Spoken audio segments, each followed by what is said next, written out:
Jeera rice ಮಾಡಲು ಬೇಕಾದ ಸಾಮಗ್ರಿಗಳು: ಈರುಳ್ಳಿ, ಕರಿಬೇವು, ಗೋಡಂಬಿ, ಮೆಣಸು, ಲಿಂಬು, ಅಕ್ಕಿ, ಇಂಗು, ರುಚಿಗೆ ತಕ್ಕಷ್ಟು ಉಪ್ಪು, ಸಾಸಿವೆ, ತುಪ್ಪ, ಉದ್ದಿನಬೇಳೆ, ಜೀರಿಗೆ. ಮಾಡುವ ವಿಧಾನಗಳು: ಕುಕ್ಕರನ್ನು ಸ್ಟವ್ ಮೇಲೆ ಇಟ್ಟು ಸ್ವಲ್ಪ ತುಪ್ಪವನ್ನು ಕುಕ್ಕರಿನ ಒಳಗೆ ಹಾಕಬೇಕು.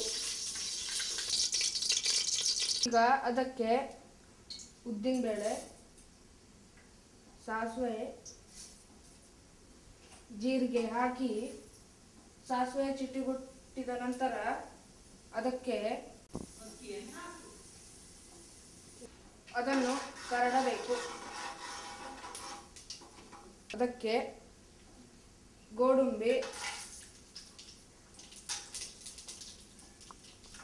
ಈರುಳ್ಳಿ, ಕರಿಬೇವು, ಮೆಣಸು ಹಾಕಿ ಕರಡಬೇಕು.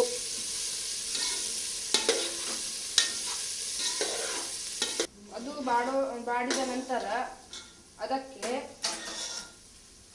ಅಕ್ಕಿ ಹಾಕಬೇಕು.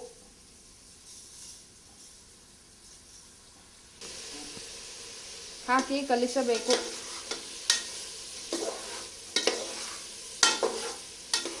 ಆಮೇಲೆ ಅದಕ್ಕೆ ರುಚಿಗೆ ತಕ್ಕಷ್ಟು ಉಪ್ಪು ಹಾಕಬೇಕು. ಆಮೇಲೆ ಅದಕ್ಕೆ ನೀರು ಹಾಕಬೇಕು. ಜೊತೆಗೆ ತಕ್ಕಷ್ಟು ನೀರು ಹಾಕಬೇಕು. ತಕ್ಕಷ್ಟು ಲಿಂಬು ಹಾಕಬೇಕು. ಆಮೇಲೆ ಅದನ್ನು ಚೆನ್ನಾಗಿ ಕರಡಬೇಕು. ಕರಡಿದ ನಂತರ ಕುಕ್ಕರನ್ನು ಮುಚ್ಚಿಡಬೇಕು.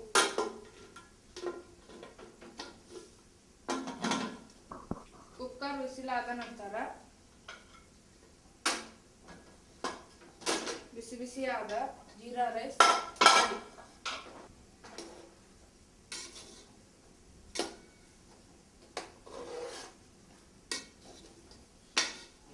ಅಮ್ಮ ಇಲ್ಲದಿರುವಾಗ 3 ಹೊತ್ತು ತಿನ್ನಲು ಆರೋಗ್ಯಕ್ಕೆ ಹಿತ ನೋಡಿ.